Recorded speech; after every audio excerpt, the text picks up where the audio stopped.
پہلے دن سے P T I کہتی چلی گئی ہے، اور پی ٹی آئی نے پہلے بھی کہا ہے، خان صاحب نے اسٹیٹمنٹ دی ہے، فوج میری ہے، ملک ہمارا ہے، ہمارا کسی کے ساتھ بشمول کسی اسٹیبلشمنٹ کے ساتھ کوئی جھگڑا نہیں۔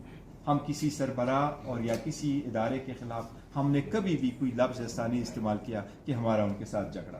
ہمارا منشور ہی یہی ہے کہ ہم پراسپیرٹی چاہتے ہیں، اکانومی بہتر ہو، ملک آگے بڑھے، اسٹیٹ اگر آگے ترقی کرنا ہے، اکانومی بہتر ہونا ہے تو یہ فری اینڈ فیئر الیکشن ہو۔ فری اینڈ فیئر الیکشن کے لیے الیکشن کمیشن کو اپنا ڈیوٹی پرفارم کرے اور سارے کو لیول پلینگ فیلڈ دے دے۔ جس طریقے سے ہمارے نامینیشن فارم انہوں نے ریجیکٹ کروائے ہیں، ہمیں تو امید ہے انشاءاللہ 8 فروری کو اگر الیکشن ہوئے تو ان کی بھی ون آفٹر ادر اسی طرح سارے سیٹیں یہ ہاریں گے، لیکن ہمارا رائٹ ہے کہ ہم فری فیئر ٹرانسپیرنٹ الیکشن میں پارٹیسپیٹ کریں، اس کی ہم امید کرتے ہیں۔ ہم سب سے یہ درخواست کرتے ہیں شمولی سپریم کورٹ سے کہ آپ اقدامات کریں کہ اس پروسیس میں ہم شامل ہو جائیں۔ اگر آپ ایک پولیٹیکل پارٹی کو اس پروسیس سے نکالتے ہیں تو آپ پاکستان اور جمہوریت کا بہت سخت نقصان کر رہے ہیں۔ آپ ملک کو ایسی طرف دھکیل رہے ہیں جس سے شاید ہم ریکور نہ کر سکے، جس سے اکانومی ریکور نہیں کر سکے گی، اور جس سے تڑ قوتیں پیدا لے گی۔ اگر اسٹیٹ کمزور ہوگا تو عوام بھی کمزور ہوگی